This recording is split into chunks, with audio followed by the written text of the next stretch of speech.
we move on to direct assessment.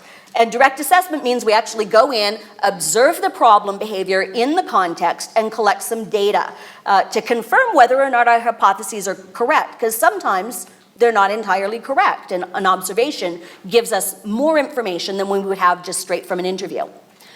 So from an observation, we want to try to support our hypothesis, because otherwise it's educated guesses, and you do not want to be paying people to implement interventions that are based on educated guesses, right? That's a potential waste of your money.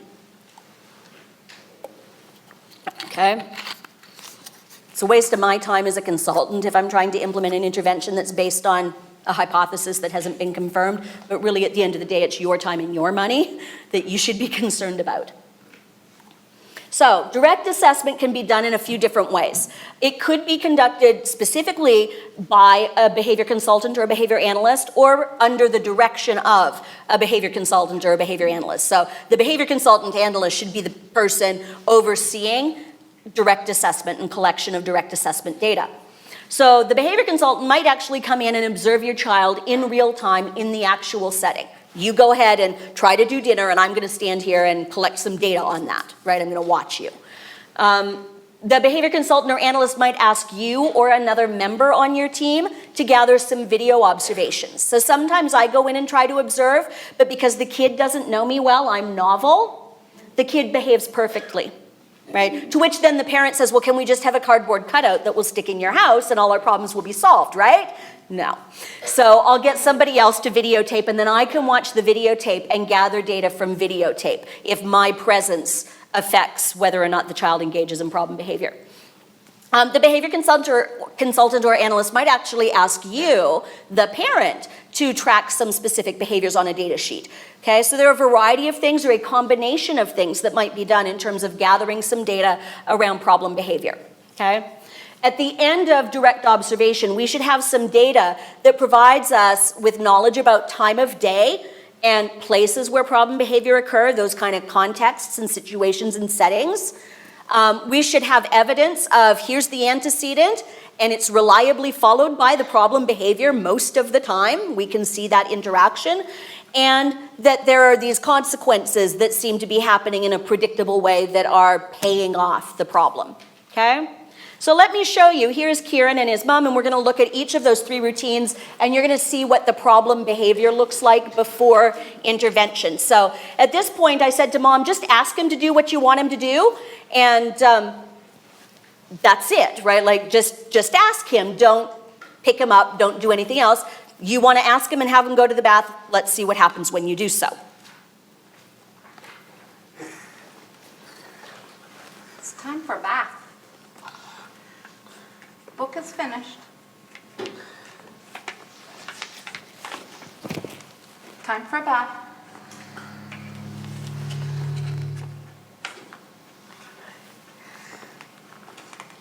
Hey, it's great if I just don't look at you. I finished. don't know what you're asking me to do. Now he'll try to distract her. Oh, see, look over here, Mom. Isn't this interesting? If I don't look at you, I don't know what you're saying. It's time for a bath.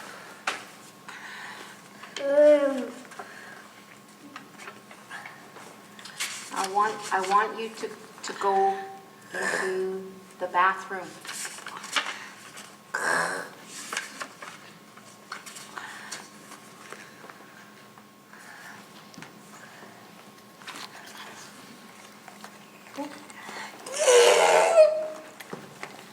Now, book, read, Time for a book. bath. Come on. Book. Later, more books. Now, it's bath time. Come on. Come on. This is about 5 minutes later.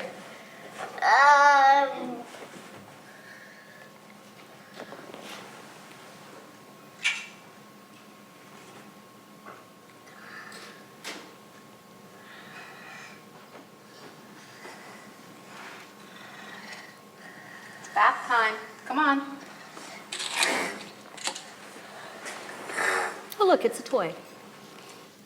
Okay? That's essentially it. If she just asked him, this could go on all night. The only way to get him to the tub at this point is to lift him and carry him there, kicking and screaming, which again, she's almost to the point where she physically can't do that anymore. Okay? So not loads of like problem behavior in terms of, he's hitting or screaming or anything, but this is just as problematic, right? Just as problematic when he just sits and ignores and doesn't do what he's asked. Here's turning off the computer and going to do something else. I should shut the computer down.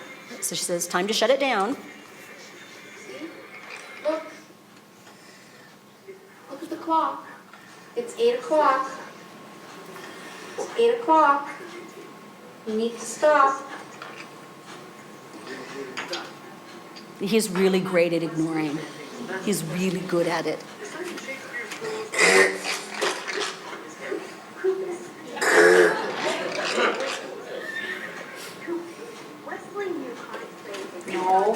No, not the game. Right, he's opening more games. Push this button. No.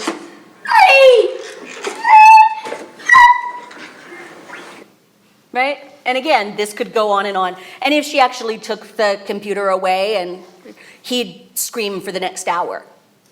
And if it was like up on a shelf, he'd place himself at the bottom of the shelf and he would scream and point and scream and point. And eventually, right, as a parent, what of course are you going to do? You can only handle that screaming for so long, right? Right, at some point you're gonna give in, even though you know you shouldn't, because it's the only way to like stop the madness, right? It makes sense. Finally, here's dinner time. And so we asked, because what the goal was for him to sit at the table and eat food, although this is not what typically happened because he wouldn't. So it was, let's put him in a chair, put his food in front of him. It's the same food that everybody else is eating at dinner, not a special meal, right? Mom is not a short order cook. And let's see if he eats. Not eating.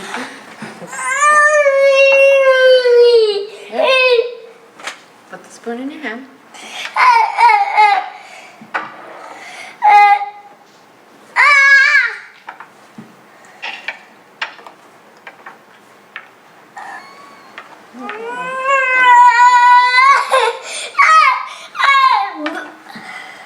Don't.